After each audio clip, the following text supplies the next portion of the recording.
perampasan aset kini menjadi salah satu tuntutan 17+8 yang disuarakan di berbagai daerah di Indonesia. Lalu, apa RUU perampasan aset itu?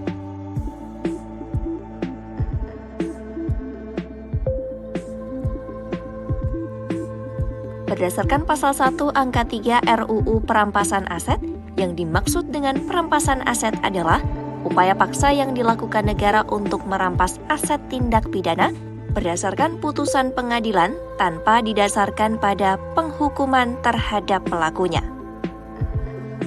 Aset yang dimaksud dalam RUU ini diartikan sebagai setiap aset yang diperoleh atau diduga diperoleh dari tindak pidana atau kekayaan tidak wajar yang dipersamakan dengan aset tindak pidana.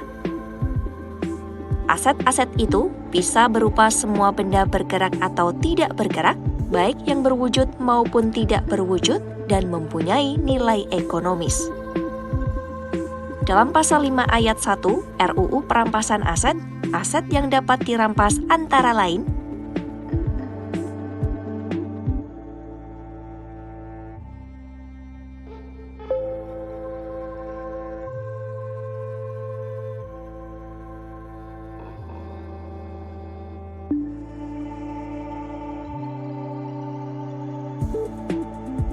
Selain daftar dalam ayat 1, dalam ayat 2 juga disebutkan aset yang dapat dirampas, meliputi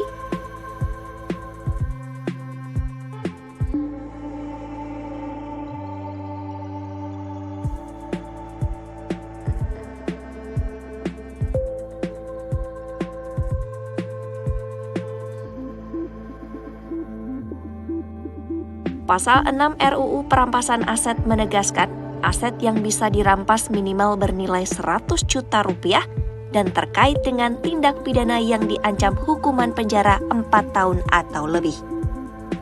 Pasal 7 ayat 1 juga menambahkan, aset dapat dirampas bila tersangka meninggal, melarikan diri, atau tidak diketahui keberadaannya. Dengan begitu, negara tidak kehilangan kesempatan untuk mengamankan aset kejahatan meski pelaku lolos dari jeratan hukum.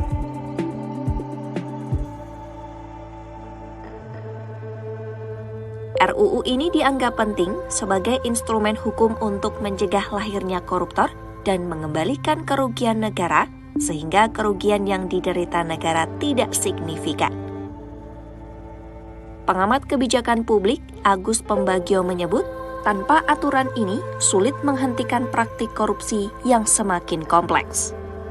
Ia menegaskan, mekanisme penyitaan aset akan ditentukan lembaga berwenang seperti KPK berdasarkan bukti hukum yang sah.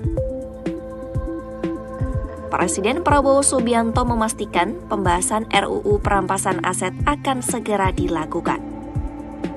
Hal ini disampaikan dalam pertemuan dengan pemimpin partai politik, tokoh agama, dan serikat buruh di Istana Negara Jakarta.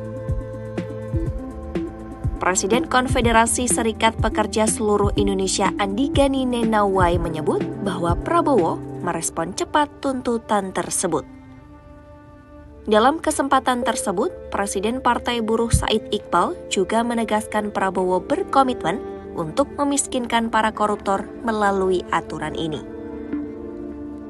RUU perampasan aset bersama RUU Ketenagakerjaan dan RUU Pemilu menjadi bagian dari 3 paket regulasi yang paling didesak buruh untuk segera dibahas.